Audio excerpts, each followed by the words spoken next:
Hoy vamos a hablar de un tema muy top que es sociedades. Tener socios es difícil y no tener socios también es difícil. Tus socios pueden ser tu mejor amigo o tu peor enemigo. Se puede ser socio y amigo o la amistad está condenada a morir en los negocios. Porque la gente dice, ay, qué lindas, son socias toda la vida, trabajan juntos, yo quisiera trabajar con mi hermana, se nota que no pelean. Y yo como que, ¿qué está pasando? Estás entendiendo todo mal. Que sepa vivir y que viva la vida. Como dating, o sea, tú no te vas a meter a casar con una persona que acabas de conocer. Alguna gente Lo hace, pero no es lo ideal. es como Te ese mismo sorprenderías. proceso. Ese mismo proceso de matrimonio hay que hacerlo con los socios. La primera, responsabilidades. O sea, ¿quién se encarga de qué? Hablar, medir, para poder siempre tener una percepción positiva hacia tu socio. Porque si no, neurocientíficamente, Te va a entrar mal lo que te diga. Todos son nuestros momentos, compartimos los momentos, somos hermanas. 2, no tomarse las cosas personales. Fuimos socias de una persona que no compartía, Dios mío, ojalá no escuche este podcast, aunque igual no habla español. pero de verdad, una persona que no comparte en absolutamente nada los valores que nosotros tenemos de la vida. Creo que el éxito de cualquier sociedad entre amigos, hermanas, hermanos, primos, esposos, depende 100% de... Bienvenidos a Hermanas y Negocios. Somos las hermanas Carvajalino y si eres emprendedor, esto es para ti. Hello, bienvenidos a otro podcast de Hermanas y Negocios. Hoy oh my God, alguien se levantó hoy de buenas a energía.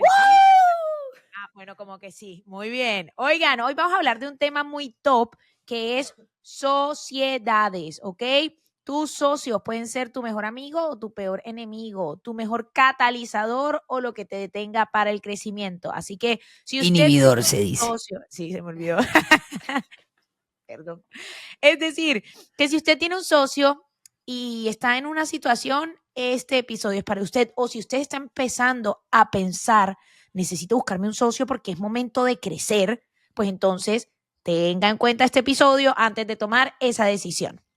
Como siempre, ya ustedes saben, háganme el favor de suscribirse al canal si ustedes todavía no lo han hecho en YouTube, ahí en Spotify, denle seguir, o sea, es el único pedido que nosotros les estamos haciendo, es que eso, y que por favor nos dejen saber en los comentarios qué piensan, de qué más quieren saber, porque no los podemos ver, no los podemos escuchar, pero sí los podemos leer, así que por favor, ahí les hago la cuña de que por favor hagan eso. Y bueno, qué bueno que Karen está de buenas hoy, Steffi está de buenas hoy porque este tema... Yo siempre estoy de buenas, por Dios.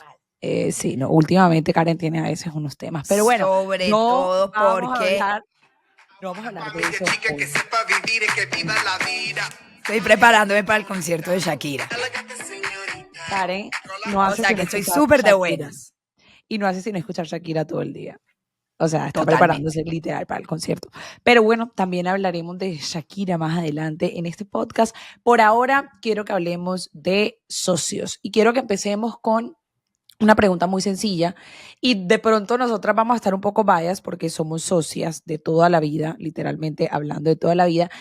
Pero la primera pregunta es, ¿socios o no socios? Como dice Diomedes, se las dejo ahí. Bueno, yo empiezo, chicas. Yo empiezo porque de verdad a ver, hay algo que hay que, en mi punto de vista, ¿no? Ya ustedes tendrán otro y demás. Y es lo siguiente. Todo es difícil. Tener socios es difícil. Y no tener socios también es difícil. Es decir, que como decía ese dicho por ahí, elige tu difícil. O sea, elige el veneno que te quieras tomar porque los dos son venenosos. Yo no entiendo cómo hacen los solopreneurs, es decir, los emprendedores que no tienen socios para sobrevivir sin, o sea, volverse locos. Porque creo que lo mínimo, ¿no?, de tener socios, además de dividir las responsabilidades, es poder hablar, poder desahogarse, poder decir esto me parece, esto no me parece, poder entre los dos solucionar un problema, pero estos solopreneurs tienen dos situaciones complejas. Es decir, la primera, no tienen con qué dividir las responsabilidades, o sea, todo le toca a ellos, lo primero, toda la responsabilidad. Y la segunda no tienen con quién rebotar ideas, hacer estrategias, pensar si esto está bien, si está mal, si más o menos, simplemente llamar a desahogarse, porque sí, tu mamá te contesta, tu novio te contesta, tu prima te contesta, pero a ver, no están de verdad viviendo la situación como tú. Entonces, eso es difícil, pero por el otro lado, cuando tienes socios, también es difícil. O sea, vaya y comuníquese con una gente que piensa distinto que usted, váyase y vaya y comuníquese con alguien que tiene otras prioridades, que sí, o sea, todos tenemos una agenda distinta, individual. Eso también es difícil, o sea, y cuando no son dos, sino tres, cuatro, lo que sea, vaya y póngase de acuerdo con unas personas que tú dices, pero pues si yo soy la que estoy liderando esto, o yo soy la que la tiene clara, ¿por qué te tengo que hacer caso? O sea, también es difícil. Entonces, ambos son difíciles, toca elegir lo difícil que uno, con lo que uno quiera lidiar. Estefanía, no me pasa el micrófono. Ahora que estamos en vivo, sí puedo yo decir quién habla y quién no habla. Ahora esta es mi casa. Oigan, no, Total. porque quiero agregar algo. Aparte, tú me hiciste así cuando éramos chiquitas en una entrevista. En la que me emisora, quitaron- es verdad. Ella me quitó el micrófono. Bueno, me llegó mi momento de venganza. Después les dejo el video de cuando tenía 6 años y Daniela no me dejó contestar en la entrevista.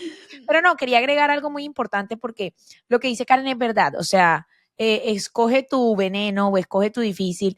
Pero fue madre, a medida que más pasa el tiempo y que yo más hablo con emprendedores, yo sí tengo una posición y yo pienso que ser un emprendedor solitario es muy difícil. O sea, de pronto si vas a ser un solo entrepreneur, que le llaman, entonces, y no vas a tener socios, es tener el equipo correcto, los famosos que estuvieron contigo desde el comienzo de la fundada, porque es totalmente verdad. O sea, uno tiene que desahogarse con alguien, pero que entienda y tener otras perspectivas. Si no, nunca vas a crecer porque siempre vas a tener tu perspectiva. Entonces, para mí, si vas a ser solo entrepreneur, es mejor buscarte un equipo o buscarte un socio que sea tu complemento, porque si no vas a demorar demasiado tiempo haciendo lo que tú no eres bueno. Sí, yo estoy de acuerdo. Yo pienso que los socios son demasiado importantes y es importante escoger al socio correcto. Yo creo que en el caso de nosotras, Steffi, Karen y yo, tenemos fortalezas distintas, somos complemento, digamos que yo creo que si tuviéramos exactamente las mismas fortalezas, como muy, muy, muy exacto, fuese un poco más difícil porque estás compitiendo como que quién es mejor en los números, quién es mejor haciendo esto, quién es mejor haciendo lo otro. Entonces creo que, y ya hablaremos un poco más desde nuestra teoría, que siempre les hablamos de neurociencia, del cerebro triádico, cómo escoger un socio, pero antes de ir allá, yo creo que lo primero que un socio debe tener es compartir tus valores, compartir tu visión del mundo y nuestra vida, siempre la familia han sido las socias, aquí mis hermanas, y hemos tenido algunos otros episodios que también quisiera que compartiéramos un poco cada una de sociedades con otras personas. En el caso de las tres, somos socias o fuimos socias de una persona que no compartía, Dios mío, ojalá no escuche este podcast, aunque igual no habla español, así que no lo va a entender. Pero de verdad, una persona que no comparte en absolutamente nada, nada, los valores que nosotros tenemos de la vida. Y tú puedes de pronto ponerte de acuerdo en un número, en una decisión, pero si tú de raíz no compartes los mismos valores, simplemente ponerse de acuerdo nunca va a ser algo que vaya a pasar. Entonces yo creo que hemos tenido ambas experiencias con buenos socios, con malos socios, y esa sería mi primera recomendación, compartir los valores, porque si eso no está de raíz, ya empezaste mal. Y tomar una decisión apresurada, por ejemplo, y hay que aprender de lo bueno y de lo malo. Es como, ya te conocí y nos llamamos bien al comienzo y ya eres mi socio, como que hay que tener como dating, o sea, tú no te vas a meter a casar con una persona que acabas de conocer, alguna gente lo hace, pero no es lo ideal, es como Te ese mismo sorprenderías. proceso, ese mismo proceso de matrimonio hay que hacerlo con el socio. No, pues yo solamente quiero agregar ahí que el tema de los valores es tan importante porque especialmente cuando tú estás haciendo una empresa, tu producto, tu servicio puede tender a pivotear muchísimo. Entonces, si solamente están por la idea de negocio y cambia la idea de negocio, bueno, hasta ahí llegó la situación o el tema, pero yo creo que los valores tienen que ser, exacto, tienen que estar alineados para que al momento que el negocio cambie o toque tomar una decisión, estén alineados. Y dos, pienso que también es muy importante que los dos tienen que estar igual de metidos en la misión. ¿A qué me refiero con esto? Si tú no compras el sueño de tu socio y tu socio no compra tu sueño, cuando las cosas se pongan complicadas, la otra persona que estaba como 30%, boom, bye, me voy. O sea, si vamos a hacer esto, tienes que estar con una persona que esté igual de metida en el tema que tú, porque si no, a la mínima circunstancia, dificultad, X, Y o Z, la otra persona va a salir corriendo, porque, bueno, yo nada más estaba poniendo que un 10% de mi tiempo y de mi esperanza porque yo realmente hago es esto. Y lo he visto mucho con sociedades que empiezan dos y después siempre termina el que estuvo metido 100% y el otro es como que, bueno, ya sí, yo tengo mi otro trabajo, yo tengo mi otra cosa, entonces quédate tú con la empresa. Yo voy a empezar con las preguntas porque yo prometí que íbamos a hacer preguntas que ustedes nos hacían en los comentarios y aquí las tengo. Entonces, la primera pregunta que tengo, ¿se puede ser socio y amigo o la amistad está condenada a morir en los negocios? Las escucho. Mierda. Ay.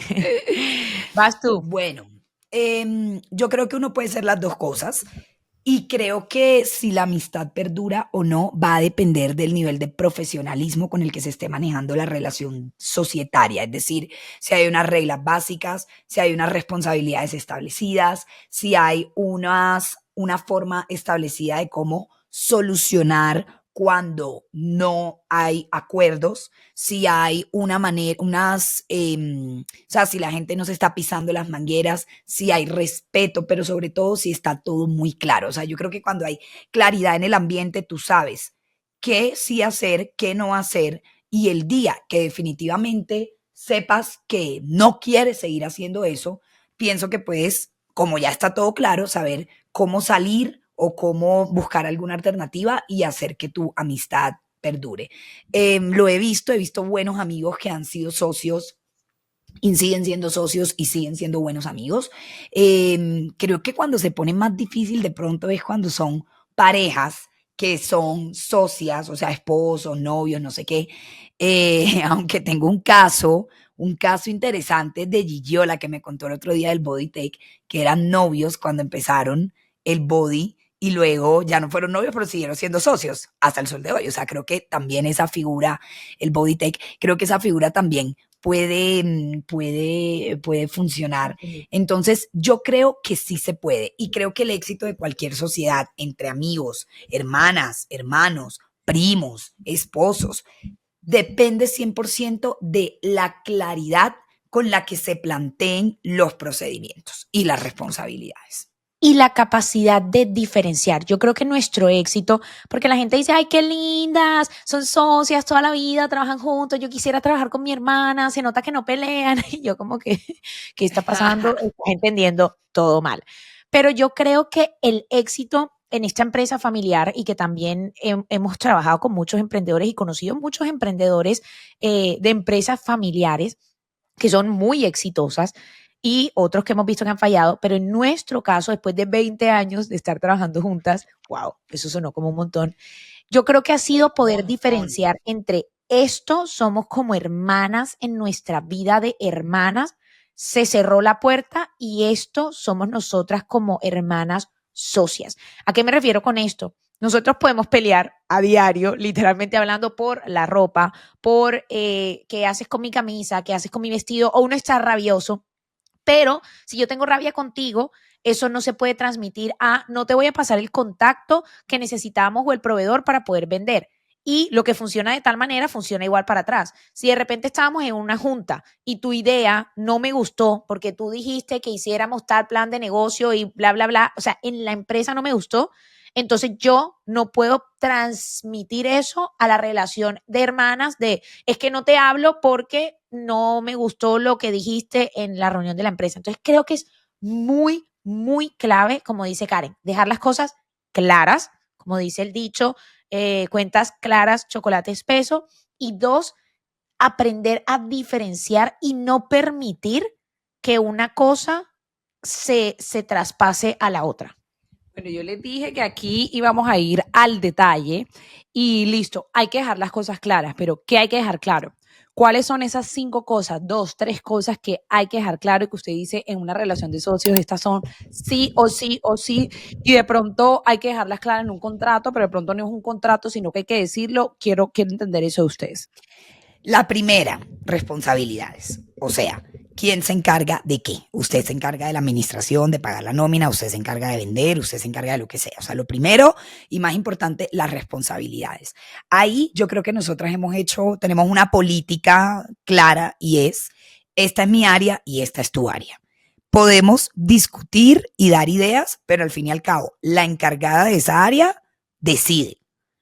Pero la responsabilidad de la decisión que tomó la encargada se comparte. O sea, nunca venimos a decir, es que como tú dijiste, es que como tú hiciste, si hubieras hecho lo que tú hubieras dicho. Entonces creo que eso es algo que para nosotras ha funcionado bien y creo que lo primero que se tiene que dejar claro son las responsabilidades. Lo segundo, muy importante, dejar claro las ganancias. O sea, si yo hago este rol y tú haces este rol, entonces tú ganas X, yo gano Y, o todos ganamos lo mismo. Si yo vendo, yo comisiono, pero como tú no vendes, tú no comisionas. O sea, es importante entender cómo se van a distribuir las ganancias, ojo, y las pérdidas. Y el mes que no haya para pagar la nómina, entonces que como tú ganas más que yo, tú pones más que yo, o si somos 50-50, ¿qué? Creo que eso es bien importante. Lo tercero, creo que es muy importante cómo tener un sistema de estar de acuerdo para estar en desacuerdo. O sea, el día que no estemos en desacuerdo, ¿cómo solucionamos? Es por escrito, es con una reunión, nos buscamos un mediador, nos buscamos un tercero, no hablamos durante un día y cada uno trae una exposición diciendo X, Y, Z, y entonces hasta que no estemos 100% de acuerdo, no avanzamos, o sea, o que en ese sentido. Y creo que hay algo muy importante que es estar de acuerdo en la visión de futuro, o sea, para dónde vamos. No es que estamos vendiendo libros. Ah, bueno, yo quiero hacer una librería y tú quieres vender por internet. Bueno, cuando esas visiones están muy, o sea, así estemos vendiendo libros, pero la estrategia sea distinta, va a ser complejo luchar o remar por el mismo lado. Entonces creo que también hay que estar de acuerdo en la visión de hacia dónde va el negocio. Y creo que lo más importante es poner de acuerdo, o sea, poner a pensar a todas las cabezas de los socios que seguramente son inteligentes y tienen claro el negocio y tal, para estar de acuerdo en el modelo de negocio, ¿sí? O sea, estar de acuerdo en el modelo de negocio. Y por último, creo que hay que estar de acuerdo en el way of work. Eso es muy importante. ¿Qué significa el way of work? Creo que hay gente que trabaja virtual perfectamente, creo que hay gente que trabaja por WhatsApp, creo que hay gente que le gusta reunirse todos los días, todas las horas, creo que hay gente que tiene una reunión semanal, una reunión diaria, una mini reunión mensual, junta, no sé qué. Entonces, sí creo que es importante estar de acuerdo como con el way of work, porque cuando hay maneras de trabajar muy distintas, es complejo. O sea, sí, es complejo, es complejo. Entonces, esas serían mis ámbitos en los que uno tiene que ponerse de acuerdo en una sociedad. Yo ahí agregaría una que me pasó. A mí me llegan muchos amigos y amigas emprendedoras a decirme, me está pasando esto, ¿qué hago? O me cuentan. Y creo que eso es súper necesario porque por lo que usted esté pasando, probablemente alguien ya pasó. Entonces, a veces uno se siente especial, como que yo soy la única que estoy teniendo problemas con mis socios. Y de repente, cuando le cuentas a alguien más, es como que, ah, no, ¿y cómo lo solucionaste? Entonces, no voy a decir nombres porque posiblemente está escuchando este podcast, pero llegó una amiga y me decía, no sé qué hacer. No sé qué hacer con mi socia porque cuando nosotros empezamos porque yo tenía unos clientes, ella tenía unos clientes y dijimos, pues en vez de hacerlo por separado, unámonos, eran amigas y por eso me gusta este tema, o son amigas. Entonces empezaron lo que sea y después se dividieron las responsabilidades. Una hacía el tema contable porque ella no era buena en la parte contable y la otra persona quedó o terminó haciendo todo lo demás. O sea, terminó haciendo ventas, terminó haciendo los horarios, organizando al equipo, no sé qué, hacía todo. Y ella tenía un disgusto muy grande porque ella sentía que la otra persona solamente se quedó en la contabilidad. Entonces me decía, pero ella es súper suave, es como que, pero es que yo no sé cómo decirle y yo prefiero no perder la amistad. Y entonces empezó a decir como que voy a empezar a hacer esta otra cosa y ya, y si la empresa se acaba, ya se acabó porque estoy mamada, estoy harta. Y aparte, cuando tú te despiertas todo ese día con ese sentimiento de la persona con la que estás trabajando, como que, venga, yo estoy haciendo más que tú, pero entonces te sientes mal porque es tu amiga y no quieres perder la amistad, entonces, ¿cómo se lo digo? Entonces creo que es importante también tener como unas maneras de medición, o sea, de medir los resultados, porque no hay nada peor que nuestra mente. O sea, si tú tienes una mente que todo el día te está diciendo, es que yo hago más, es que no sé qué, y cómo le digo, vas a empezar a tener una percepción negativa hacia esa persona. Aquí empecemos a hablar de temas de neurociencias y les voy a dejar un ejemplo perfecto. Funciona para los socios, para los amigos, para los esposos. El cerebro tiene o crea percepciones hacia las personas y hacia las cosas. Y dependiendo de la percepción que tiene, va a actuar. Les doy un ejemplo. Un esposo y una esposa, o un socio y una socia, o dos socios. Bueno, whatever. Total, dos socios, porque es el tema del podcast. Están trabajando y el socio dijo algo que no era. Si tú tienes una percepción negativa hacia tu socio, todo te va a incomodar, todo te va a saber mal, todo no lo vas a escuchar, aunque posiblemente de pronto sea una buena idea, y todo te va a irritar y le vas a ver siempre lo malo porque ya estás ¿cómo se diría eso? Predispuesto a verlo de cierta manera. Pero si tu socio, tú tienes una disposición o una predisposición positiva ante tu socio, entonces vas a estar mucho más abierto a escuchar, a entender, a como hablar con tu socio y entender lo que está diciendo. Con esto dicho, y a mi punto, creo que es muy importante hablar, medir, para poder siempre tener una percepción positiva hacia tu socio, porque si no, neurocientíficamente, o sea, sin tú hacerlo a propósito, te va a entrar mal lo que te diga, todo, y van a empezar los conflictos, y como les digo, así como aplican los negocios, igualito aplica para las amistades y aplica para las relaciones personales, etcétera, etcétera. Entonces, comunicarse, medir y dar resultados de, bueno, ¿qué estás haciendo tú? ¿Qué estoy haciendo yo? Y poder decir, tener la confianza, y eso suena a veces un poquito cliché de, esto es un espacio seguro, pero tener la confianza de poder decir, hey, yo me siento así, porque si no, te empiezas a llenar y a llenar y a llenar, y ahí es cuando yo creo que, boom, las amistades, para responder la primera pregunta, se dañan cuando empiezan una relación de negocios. Yo creo que esta parte a nadie le gusta hablarla, pero el tema de los contratos es muy importante porque al comienzo todo es bien, todo es flores y todos estamos emocionados y estamos súper felices y nos encanta todo,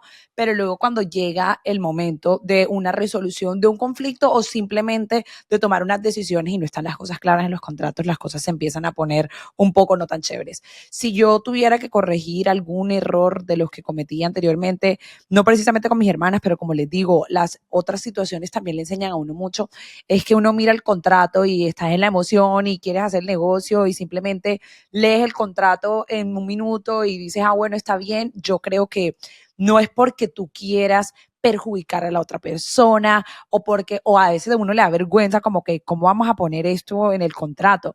Yo les diría las cuentas claras del chocolate espeso, búsquese un abogado, o sea, no hay que escatimar en abogado y poner cosas que nadie quiere hablar, pero que es bueno saber en el caso de que pase esto, cómo lo vamos a resolver, ¿sí? ¿Cuáles son las causales de esto? ¿Cuáles son las causales de lo otro? ¿Cómo se reinvierte el dinero? ¿Cómo se maneja? ¿Cómo se toman las decisiones? ¿Vas a ser un socio mayoritario y vas a tener poder de decisión o eres un socio minoritario y entonces no vas a poder tomar decisiones? O cosas que yo en ese momento no sabía. Por ejemplo, eres un socio minoritario, pero en el contrato puede haber una forma de tomar decisiones clave de la empresa, aún siendo socio minoritario. Eso es algo que se hubiera podido hacer y que en el momento no se hizo. Entonces yo creo que el tema del abogado y de poder hacer un contrato y de poder tener todos claro, es mejor como ponerse un poco rojito un momento y tener que definir eso y no de pronto después, cuando ya llega el momento, no haber discutido ni haber tenido claro pues esa cantidad de cosas. Bueno, ya dejando como ese primer tema ahí a un lado, quiero pasar al tema de cómo escoger socio. O sea, de verdad, ya yo soy emprendedora, yo tengo algunos prospectos de personas con las que me gustaría asociarme, pero no tengo ni idea cómo saber si la persona es un buen socio. O sea, de verdad, qué metodología usar, qué pensar, cómo escojo un socio. Bueno, yo voy a hablar un poco del tema del cerebro triádico. Voy a hablar desde la parte, si no lo han escuchado, no me acuerdo qué número de episodio es, pero en todos los episodios hablamos de este. Hay uno específico, vayan a escucharlo, que explicamos la teoría del cerebro triádico, que dice que todas las personas tenemos un cerebro que está dividida en tres partes. Un cerebro, todos tenemos uno, Hay gente a veces que parece que no, pero todos tenemos un cerebro y está dividido en 3 partes. Pero tenemos un cerebro dominante, un cerebro subdominante y un tercer cerebro. Esto quiere decir que tenemos unas fortalezas naturales, pero todos tenemos los 3 cerebros. No los voy a explicar todos ahora, pero los voy a resumir.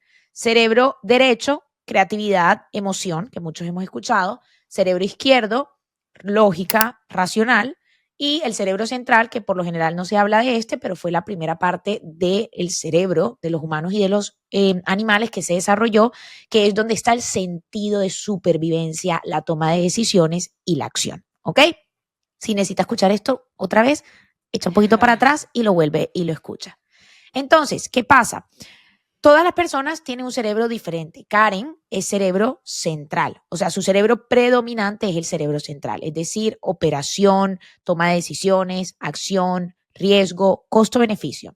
Dani es cerebro izquierdo, lógica, analítica, numérica, perfeccionista. Y yo soy cerebro derecho, creativa, intuitiva, innovadora, soñadora, imaginativa. Cuando digo soy, me refiero a que es el cerebro dominante, me refiero a que esas son mis fortalezas naturales. Entonces, si yo soy cerebro derecho, ¿para qué me voy a conseguir un socio que sea cerebro derecho? Vamos a entrar en una constante competencia de quién es más creativo, quién es más emocional, quién dice las cosas de mejor manera, quién sueña más, quién imagina más, etcétera, etcétera. Si Dani es cerebro izquierdo y lo bueno de ella es la lógica, el Excel, el número, la razón, ¿para qué va a conseguir otra persona que es buena exactamente lo mismo? Entonces, para mí, lo primero que uno tiene que hacer al momento de buscar un socio es entender quién es uno, tener muy claro cuáles son mis fortalezas, en qué soy bueno. En inglés se dice, what do you bring to the table? O sea, yo qué traigo a la mesa para cuando empiece esas conversaciones, en qué es buena la otra persona. Es realmente mi complemento, qué trae a la mesa y cómo me suma en vez de cómo estamos peleando o cómo. Y lo que decías tú ahorita es muy importante. Al comienzo puede que somos súper bien, nos caemos súper bien, qué belleza, súper, pero uno no se puede basar solamente en eso, aunque es súper importante. Yo pienso que uno no puede hacer sociedad con alguien que uno no tiene el feeling. Puedes tener las habilidades, puedes tener la aptitud, pero si tú no tienes el feeling con la persona de poder decirle, de poder estar como en la misma página, de poder hablar, comunicarse, para mí puede ser la persona más apta, pero si no hay feeling, no hay nada. Entonces creo que el feeling es muy importante, ese sexto sentido que todos tenemos como que siento que sí, siento que no, siempre escúchelo. Y 2, buscar una persona que sea complemento. Si lo quiere hacer desde la teoría del cerebro triádico o si lo quiere hacer desde las habilidades. En qué soy buena yo, en qué es buena la otra persona, qué traes tú y qué traigo yo a la mesa. Karen. Yo quiero brindar otro approach, o sea, el tema, claro, yo creo que es válido tener en cuenta, obvio, el tema del cerebro triádico cuando los dos estamos como en las mismas condiciones, perfecto. Pero yo tengo otro approach que es más desde qué necesitas. O sea, eres un socio que tiene conocimiento, sabes de lo técnico y te hace falta capital, o sea, estás buscando un socio capitalista. O puede ser al revés. Eres una persona que tiene exceso de capital y necesitas un socio operativo, o sea, una persona que sea la que runs el negocio, o sea, la que opere el negocio y tú básicamente lo fondeas y pones la plata. Y creo que ambas relaciones son válidas. O sea, ¿cuántas personas de verdad uno conoce? O Steffi y yo que sufrimos de lo mismo, que todos los días estamos en todos lugares viendo negocios. Y yo me pregunto todos los días, ay, pucha, ojalá tuviera un socio operativo que esto, o sea, que hiciera esto que yo le pongo literal. Entonces, creo que es válido también entender qué tienes tú, o sea, tienes la idea, tienes el conocimiento o tienes la plata. Y lo que te hace falta, no tienes el tiempo, entonces te hace falta una persona que opere el tema. O puede ser una sociedad en donde ambos tengan algo que agregue mucho valor en iguales cantidades, por decirlo así, de empresas ya establecidas. Eso puede pasar también. Y se hace una sociedad para crear un proyecto específico o para crear un proyecto, digamos, en donde se combinan las capacidades de los dos y creo que eso también es válido. Entonces, cuando uno está empezando un negocio así como de ceritos, en donde necesitas un socio que juntos van a trabajar en iguales cantidades, no sé qué, es súper válido solo ver el tema del cerebro triádico. Cuando tienes algo que el otro no tiene, y entonces ahí empieza una relación distinta, una simbiosis distinta, en donde se tiene que tener en cuenta el valor del trabajo o el valor del dinero, ¿verdad? Porque una persona que tiene una gran idea dice, bueno, yo voy por deuda, pido plata prestada y entonces no necesito un socio. Y eso es parte de desde hace unos años que el tema de levantar capital para las startups se puso muy complejo, es parte de lo que uno tiene que realmente entender. O sea, es que esa persona me da la plata y ya. Bueno, si eso es lo que quieres un socio, ok. O quieres alguien que te dé dinero, capital, pero además te traiga contacto sobre la mesa, te conecte, te lleve a reuniones sociales para presentarte posibles clientes, o sepa mucho de finanzas, entonces ayude con la parte financiera, etcétera, whatever. Bueno, lo importante aquí es lo siguiente. Yo creo que hay que saber valorar o de cierta manera cuantificar lo que cada quien está poniendo sobre la mesa, ¿sí? Porque entonces empieza a pasar, Steffi, como el ejemplo que tú dijiste ahorita. Es que él solo pone la plata, pero no hace más nada, yo hago todo, la contabilidad. Bueno, pero ¿cuánto cuesta la plata? O sea, de verdad. O yo estoy poniendo la plata, pero ese pelado solamente mi socio solamente hace esto, eso, pero le falta esto, listo, pero ¿cuánto cuesta lo que está trayendo sobre la mesa? Creo que ahí hay otra manera de entender o analizar qué tipo de socio necesitas.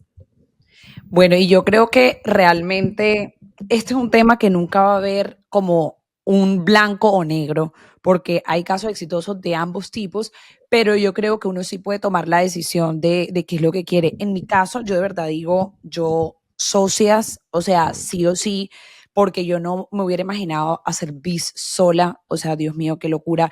El emprendimiento tiene momentos altos, bajos, o sea, tiene todo tipo y realmente hacer eso solo los solopreneurs, de verdad, todo el respeto y toda la admiración porque es una cosa bastante dura y solo los emprendedores sabemos eso.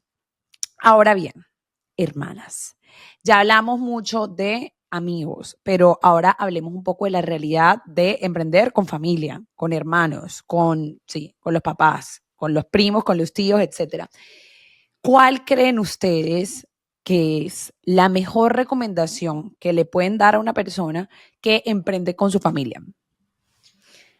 Yo tengo una y creo que es difícil y creo que incluso nosotras la tenemos que seguir trabajando, pero es el tema del respeto. O sea, entender que no importa que sea tu familia, porque es que yo siento que lo que pasa muchas veces en la familia es que tú a un colaborador no le vas a hablar como le vas a hablar a tu hermano, que a veces por más de que intentes estar en las líneas del respeto, se te sale, o sea, se te vuela y se pasa esa línea porque es una fina línea delgada. Entonces creo que uno es siempre trabajar en temas de respeto, o sea, dejar claras líneas de respeto.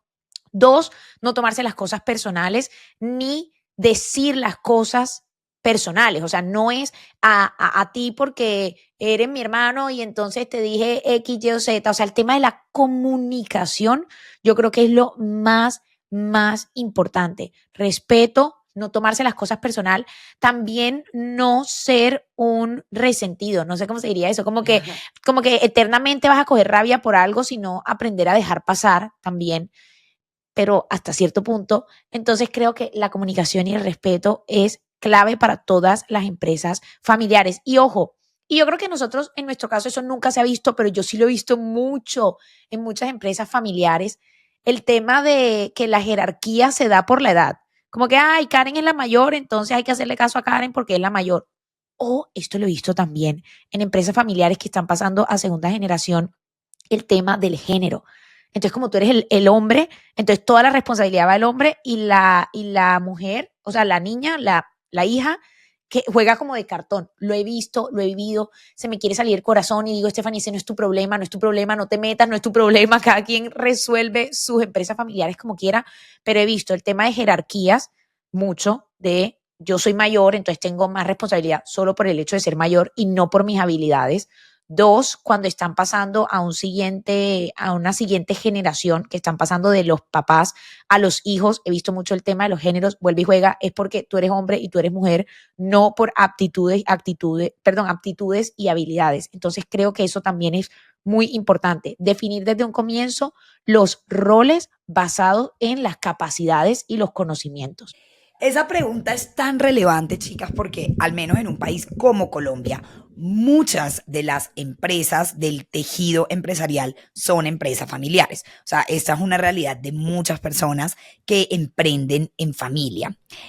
Aquí, siendo unas personas que de cierta manera no elegimos nuestros socios, o sea, ya nacimos así, pues cuando empezamos nuestro ejercicio de chococar, que éramos chiquitas, Steffi, la jerarquía, ¿no? Yo era la mayor, la gerente general, Daniela, la gerente Yo comercial, nunca fui Steffi, la gerente de ejecutiva de nada, no ventas. entiendo por qué yo era Fuiste solo la ejecutiva, ejecutiva. Claro, y tú eras la gerente y y ya Daniela era eso la es gerente y suficiente. yo solo era la ejecutiva de ventas. No, porque creo que pasa muchas cosas, digamos, de lo que tú has dicho, ¿no? El rol, esta es la mayor, entonces por default le toca así. Pero yo quisiera que habláramos un poquito, y Steffi, tú la tienes clarísima, no tenemos todas las respuestas, o sea, creo que esto es un proceso en crecimiento, pero ¿cómo ha evolucionado la dinámica? O sea, pongámonos a pensar desde hace 7 años, cómo hemos evolucionado en esa disciplina de las reuniones que hacemos, de repartir los roles de manera distinta. De igual manera, creo que, por ejemplo, el año pasado tuvimos una reestructuración de roles, ¿no? Acorde como a las fortalezas de cada una, pero también a lo que cada una ya estaba manejando. ¿Qué creen que es lo más importante que hemos logrado evolucionar en estos últimos años de Biz Nation? Esa pregunta es una pregunta Bueno, de importante Biz porque Nation y de Hermanas Carvajalino y del libro y del colegio, o sea, mejor dicho, de todo lo que hacemos que no es solo Biz Nation.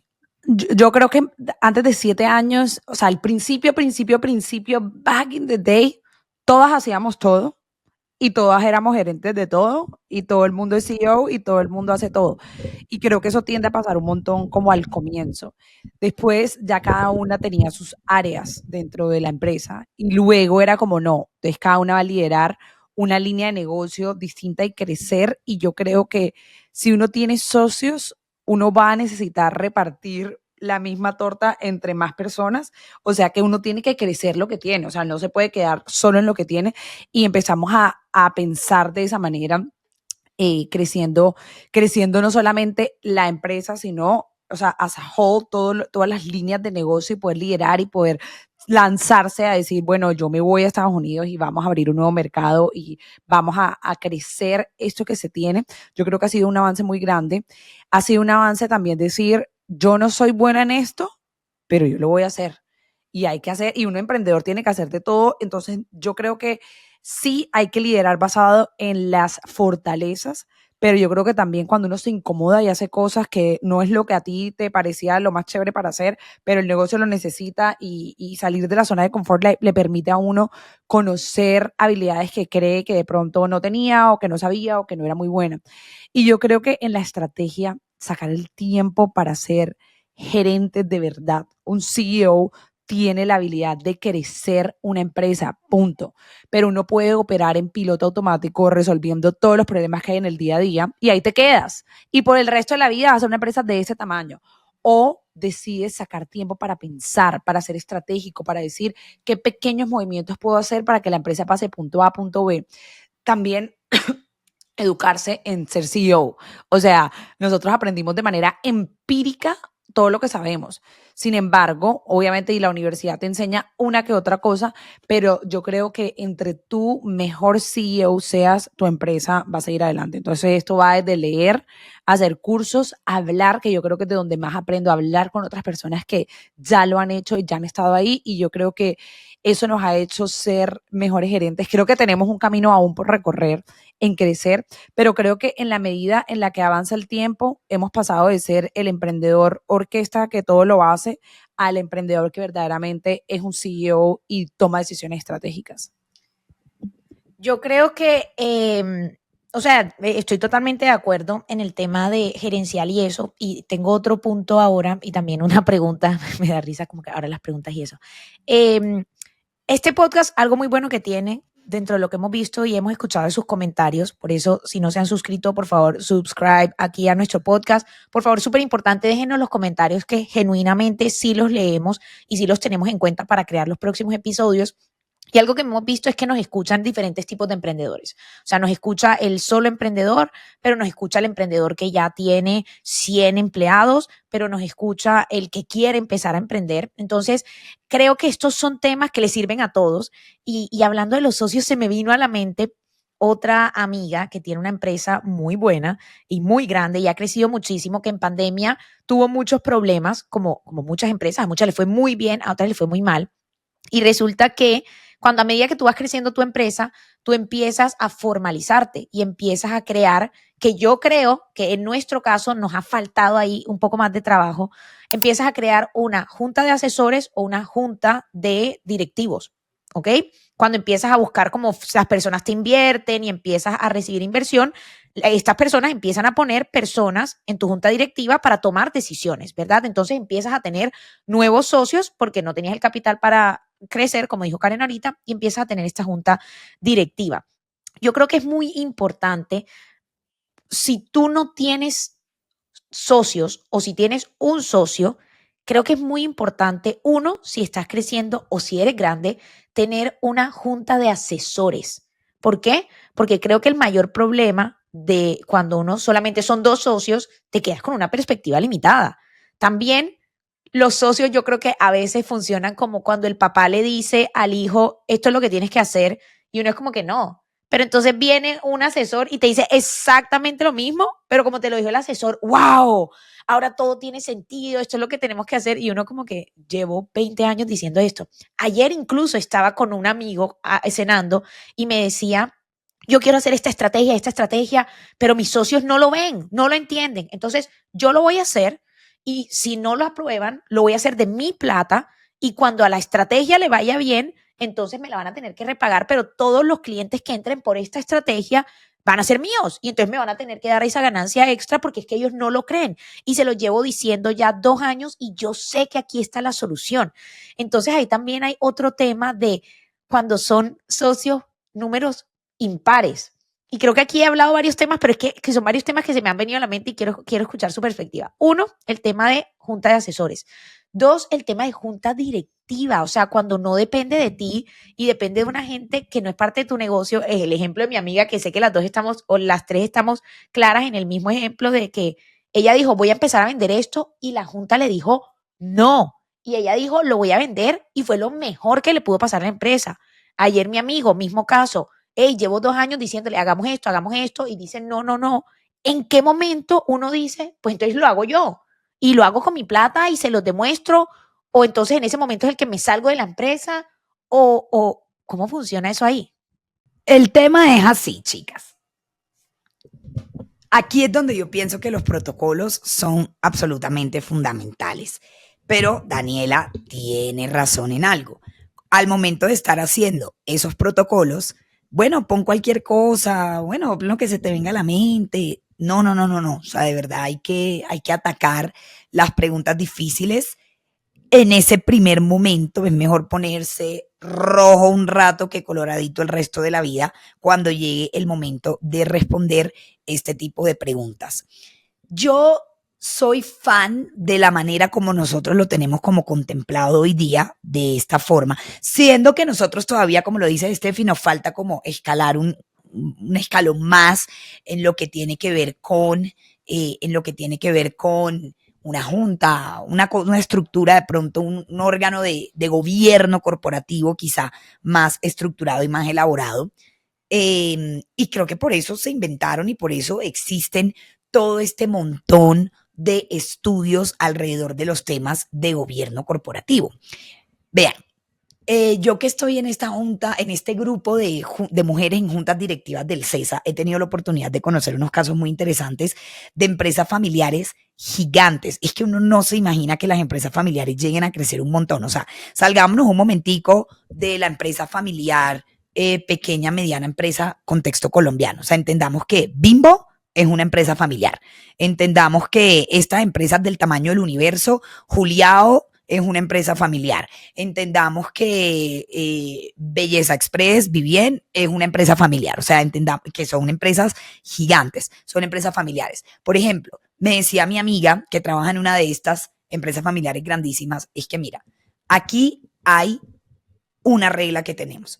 Tú no puedes trabajar en esta empresa sin que hayas tenido al menos 10 años de experiencia en el mundo laboral afuera, en cualquier otro lado. ¿Por qué? Porque esto no es escampadero. O sea, esto no es para que fulano que no consiguió trabajo venga a trabajar aquí. No. Pero eso le permite a la empresa familiar poder tener una persona que esté opinando, Steffi, de vuelta a tu pregunta, pero es una persona que ya estudió XYZ y que ha tenido 10 años de experiencia en la empresa familiar. O sea, no es cualquier persona que viene acá. Conozco otras empresas familiares gigantes. O sea, sigamos, les voy a seguir diciendo algunas empresas familiares del tamaño del universo en Colombia como para que nos ubiquemos. Frisbee es una empresa familiar que además admiro con todo mi corazón, que tiene otros protocolos de familia que no permite que la gente trabaje allí. O conozco otra que tiene más un tema de agro. Ninguna persona, solo una persona de la familia puede trabajar en esa empresa familiar. Entonces, cuando tú tienes esos protocolos y ya te curaste en salud de que no es cualquiera que viene a opinar lo que sea, sino alguien que está preparado, alguien que está ahí por algún motivo, creo que su propuesta se tiene en cuenta de manera distinta. En este caso de la emprendedora que estábamos mencionando, es que su junta directiva no tiene a nadie de la familia. O sea, es que es como ella con su propia empresa, exponiéndole esto a una junta directiva que no hace parte de la familia. Entonces creo que el tema es un poquito distinto, pero también el mensaje es el mismo. ¿Cómo logramos crear unos protocolos, unos roles de hasta dónde llega esa junta y hasta dónde el ejecutivo, o sea, sí, es capaz de hacer, bajo qué libertad, etcétera, no sé qué? Entonces, jue madre, yo soy del team, lo hago por afuera. Si funciona, venga, le muestro. Y si no funciona, pues no pasa nada, arriesgue lo mío. Pero también digo, bueno, ¿por qué tuviese que ser así? O sea, ¿me entiendes? Si la que está aquí como proponiendo innovaciones, no sé qué, soy yo. Entonces, creo que la respuesta correcta sería dejar establecido parámetros y procedimientos para innovar. O sea, hasta dónde uno puede innovar, crear cosas nuevas, distintas, diferentes. Entonces, todo creo que se devuelve a lo mismo y es protocolos y es dejar establecidos procedimientos para cuando todo sale muy bien, para cuando todo sale muy mal, para cuando hay desacuerdos. Y creo que en el contexto de la empresa familiar chiquita, donde solo somos la familia que trabaja, eso es súper clave. Pero también me parece clave cuando ya la empresa logra tener una junta directiva, ¿verdad? Grande, asesora, externa. Por ejemplo, creo que esta es de las decisiones más difíciles. Cuando la empresa familiar va tan absolutamente bien, hablemos de un caso, Grupo Éxito, por ejemplo, pero no cuando la vendieron ahora, sino cuando la vendieron primeramente a Grupo Casino. O sea, ¿cuándo vender? ¿Cuándo no vender? O sea, la empresa que creamos, tú y yo, que somos hermanas, ¿cuándo la vendemos? Y tú quieres vender y yo no, ¿cuándo sí, cuándo no? O sea, hasta eso creo que uno debería tenerlo claro. Desde Pero el si nos comienzo. vamos rápidamente, una pregunta rápida ahí, y se lo paso a Dani de una. ¿Tengo que ser grande y gigante como una empresa como Bimbo para poder tener una junta de asesores? No. ¿Para poder tener una junta directiva? O si yo son 2 años de tener la empresa, ¿puedo o debería hacer una junta de asesores? Sí, yo creo que no, absolutamente no. Uno puede tener su junta inclusive informal, luego la formalizas, pero es algo que es una buena práctica para hacer desde el principio y definitivamente no es algo que uno tiene que hacer cuando es grande. Las empresas pequeñas, de hecho los startups desde que empiezan y levantan capital tienen o sin levantar capital, o sea, creo que es una muy buena práctica para todos. Sin embargo, ahora quiero llevar la conversación en otro sentido porque ya se nos está acabando el tiempo, así que después de esta pregunta, Karen o Stephanie, Dani, antes de pasar a otro No. sentido, Ajá, es que Dios, quiero Karen dar unos siempre datos nos curiosos. interrumpe, o sea, es una cosa Sí. increíble. Yo también tengo algo que quiero agregar. Pero Otra tuviste Quiero tu agregar. momento, tuviste tu momento hace un Sí, segundo. no, y todos son mis momentos, todos son nuestros momentos, compartimos los momentos, somos hermanas. Bueno, no, lo que quiero decir es, simplemente quiero listar algunas de las empresas familiares más grandes del mundo, porque es motivador, o sea, es inspirador. Yo creo que es inspirador uno pensar hasta dónde puede una empresa que empieza familiar llegar. O sea, ustedes saben que Walmart era una empresa familiar de la familia Walton Markets, Walmart, Bueno, por supuesto, ¿Markets o Márquez? Mar- Market. Ford, empresa familiar. BMW, empresa familiar. Comcast, empresa familiar. Dell Technology, AT&T creo que también familiar. no. ¿Cuál? AT&T. No sé. Bueno, yo Dani, no puse digas cosas 50 de las que no empresas más estás grandes. segura. Sí, exacto. Empieza con la cosa. L'Oreal, empresa familiar. LG, empresa familiar. Roche, empresa familiar. O sea, Bimbo, es que para mí es una súper inspiración, de verdad.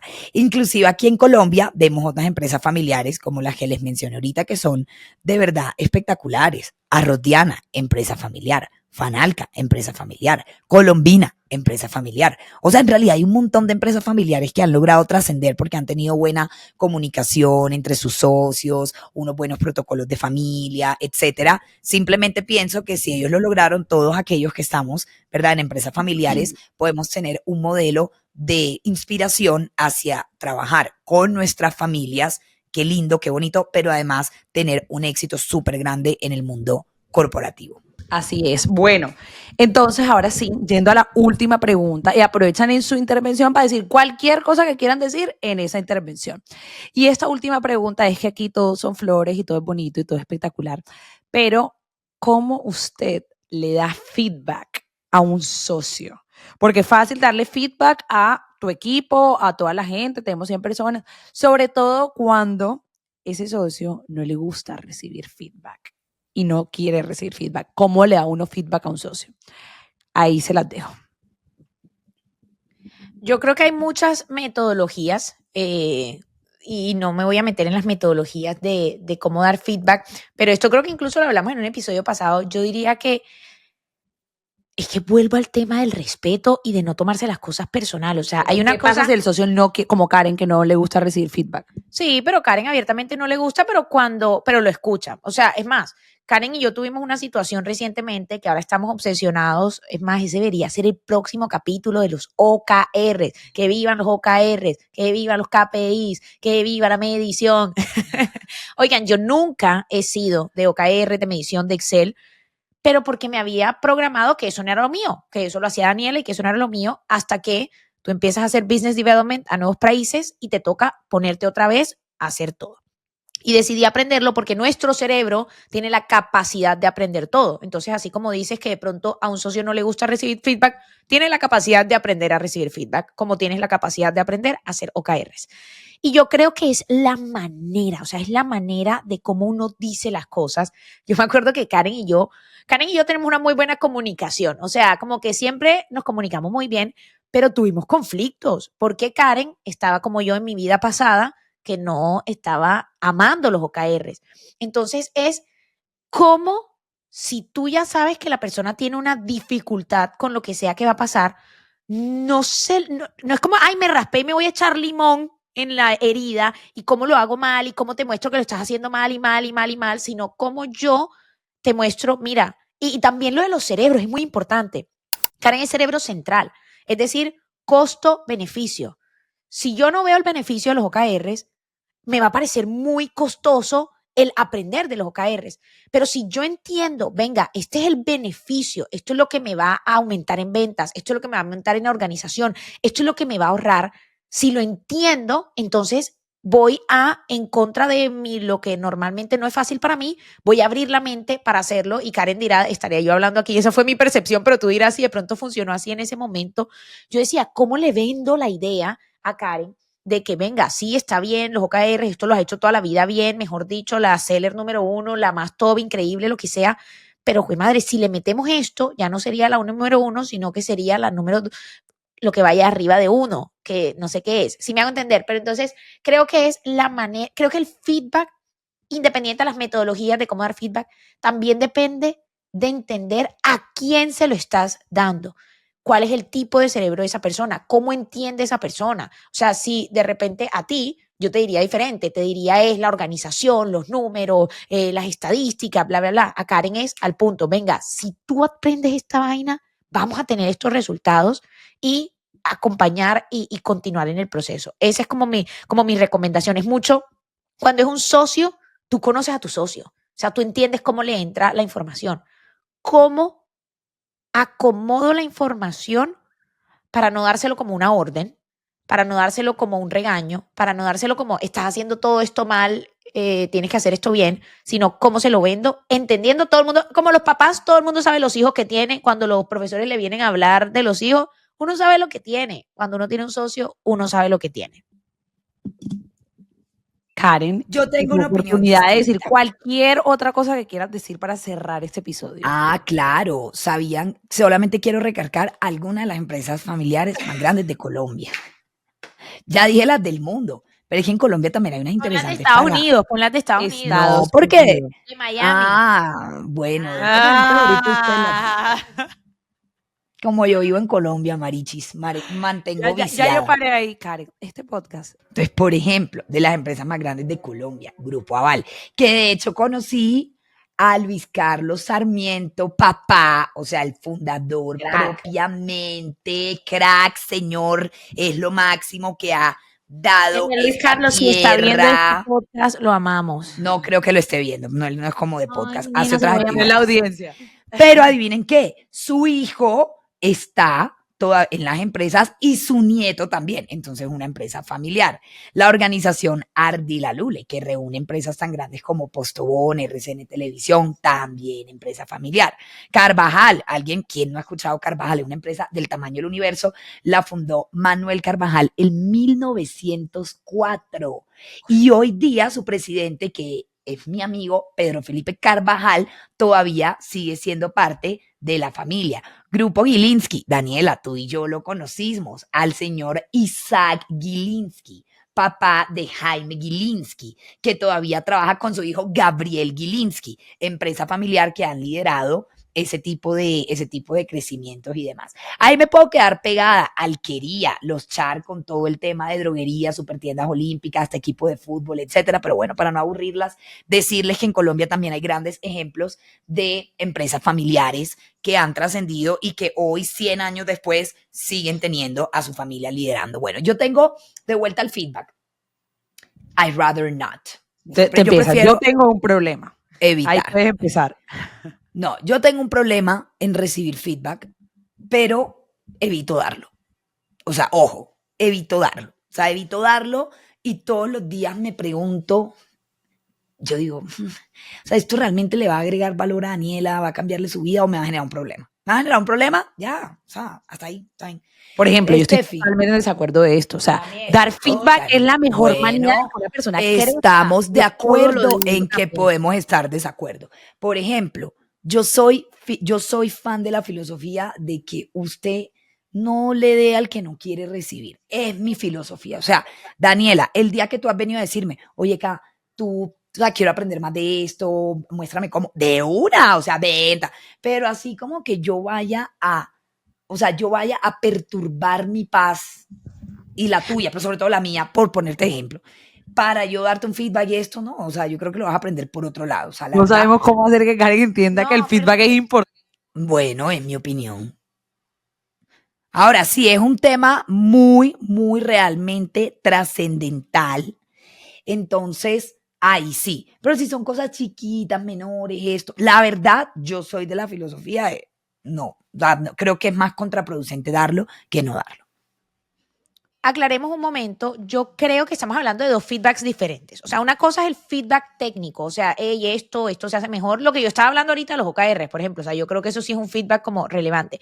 Pero ya yo siento que Karen y Daniela están hablando como de un feedback como más emocional. No emocional, ¿cómo se diría? Como que, exacto, ¿cómo le dices a tu socio, ven, en un aspecto general? No sé si están hablando de eso, porque yo creo que son dos feedbacks diferentes. Técnico es una cosa y que es una conversación que yo creo que es fácil. Hey, estamos haciendo esto, hagamos esto. Me parece una conversación sencilla, pero donde creo que ustedes están yendo es cómo le digo, ejemplo, mi amiga, cómo le digo a mi socia que estoy hasta aquí porque siento, o sea, estoy que me vomito porque me siento mal, me da rabia, porque siento que ella hace mucho menos que yo y ganamos igual. Entonces creo que ese es otro tipo de feedback. ¿O no? ¿Están hablando ustedes de No, cuál? Yo sí hablo del feedback general que ayuda a que tú seas una mejor persona y que puedas corregir cosas que de pronto no tienes. Karen, podemos trabajar mejor en esto, el equipo lo podemos direccionar mejor así. Siento que Steffi, el ejemplo perfecto es lo de los OKRs. O sea, en la empresa necesitamos más una manera de medir los objetivos y los resultados, y Steffi lo entendió, y yo creo que ahora está hasta más obsesionada que yo con el tema y le ha traído demasiado bien y muy positivo para la empresa. A mí me encanta recibir el feedback bien recibido porque yo cada día quiero ser mejor persona, y uno no es Dios supremo para vérselo todo y saber todo, y creo que el feedback es una herramienta espectacular, no solamente para uno como socios, sino para todo el equipo. Y por eso todas las empresas, o las grandes empresas y empresas que son formales y serias, tienen procesos para revisar el performance, para poder decirle a una persona algo que no está viendo. O sea, realmente es de esas cosas que yo en la vida no he podido entender, como una persona cree que el feedback no es importante. Es como que Bueno, ya cálmate, no estamos aquí para pelear. Bueno, No, listo, ya, una de persona piensa de una acuerdo. manera y la otra piensa de otra Exacto. manera. No, y creo que el feedback técnico, como dices tú, es más fácil. O sea, mira, yo además no me siento apta para dar un feedback técnico. No sé, Steffi, ¿cómo hago para darte feedback? Que no estoy yo allá en tu mercado, no tengo ni idea. O Daniela, en tus temas de financieros, vamos a decir. Pero hay otros feedbacks más de la persona. Por ejemplo, fulana, yo creo que tú deberías manejar mejor tu comunicación, tu inteligencia emocional, la gente no te está entendiendo, esto, lo otro. O sea, ya es un tema mucho más profundo. personal, O sea, claro. más personal, la gente no se te entiende en las instrucciones o tu tono de voz. O sea, como que ya crea un cortocircuito apenas hablas. Ya es una cosa que uno ha dicho 500 veces. Uno dice, bueno, ya hasta qué punto ya el feedback deja de ser bueno y ya, pues ya se lo diga a la persona una vez. Ya de ahí en adelante es lo que digo, el feedback, como que pretender que tu feedback va a cambiar a la gente, no, si la gente no quiere cambiar, no va a cambiar. Entonces, repetirlo, creo que puede llegar a ser contraproducente, como cuando los cambios son más bien estructurales del ser humano y requieren un trabajo, un no sé qué, un No coach, sé o sea, qué, requieren cosas. N-O-J, es que, no, pero si yo Ay, tengo el ¿tú qué dices de micrófono. las habilidades? Te he contado las Hermana habilidades Calena. 23 veces hoy. No sé qué, Las N-O-J-E, habilidades. J-E-E, Habilidades. J-A-B-I. habilidades. No, pero yo creo que aquí ya estamos entrando en terapia. Vayan a hacer terapia ustedes con sus profesionales a cargo. Pero déjenos en los comentarios qué piensa usted, si le ha dado feedback, pero estructural, no A un técnico. socio. A un socio, iba para allá. Si le ha dado feedback, Karen, ¿cómo es? Dale el discurso, que me deje terminar de hablar, todas esas cosas, dile. Voy. Por Entonces, ejemplo, déjenos en los ese comentarios. feedback. Bueno, importante. Si no se ha suscrito, vaya a suscribirse a nuestro canal de YouTube y también follow en Spotify. Segundo, les voy a dejar aquí tarea, preguntas. ¿Usted le ha dado feedback a su socio o su socia en temas estructurales, o sea, así en comportamentales, y si se pudiera decir así? Si lo ha hecho, ¿qué le ha funcionado? Si no lo ha hecho y está en una situación de qué hago, que últimamente he recibido muy esa pregunta de ¿qué hago? ¿Cómo le hago? ¿Cómo le digo? Déjenos aquí en los comentarios, y vamos a estar escuchando y respondiendo sus preguntas. También déjenos en los comentarios qué otro tema le gustaría escuchar en nuestro podcast. Recuerden que esto es un podcast de emprendedoras para emprendedores, donde tratamos de recopilar no solo nuestra experiencia, sino la experiencia de muchos emprendedores con los que hemos trabajado, muchos emprendedores de los que hemos aprendido, y lo que queremos es ahorrarle a usted tiempo, frustraciones y ayudarle a agilizar el crecimiento de su empresa. Si tiene un empleado, si no tiene empleado, si tiene 1000, este podcast es para usted. Así que ya lo saben, nos vemos en un nuevo y próximo episodio de Hermanas y Negocios. Somos Karen, Daniela y Stephanie, mejor conocidas como las Hermanas Carvajalino, y hasta la próxima. Bye.